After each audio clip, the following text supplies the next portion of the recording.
There is no doubt that in the Gospel of John, the fourth Gospel, Jesus understands himself to be God and explicitly calls himself divine. Jesus says, I am the way, the truth, and the life. No one comes to the Father but by me. But he also says, I and the Father are one.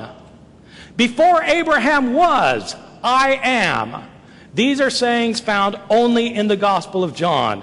Jesus calls himself God in the Gospel of John, the latest of our Gospels, but what is striking is that he never calls himself God in Matthew, Mark, or Luke, our earliest Gospels.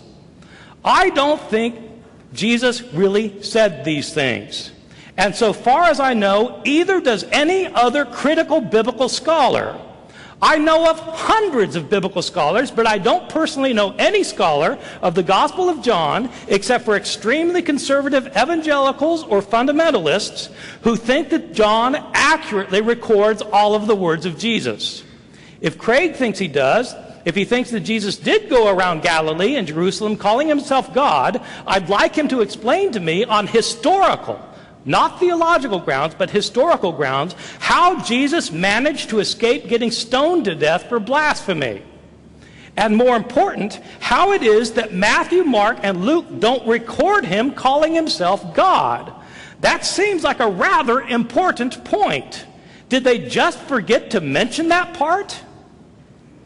And why is it that whenever you read the Gospel of John, it doesn't matter what part of John you read, whether you read the words of John the Baptist, the words of Jesus, or the words of the narrator who's writing the Gospel, all three sound exactly alike. How could three such different men sound just the same and speak the same theology?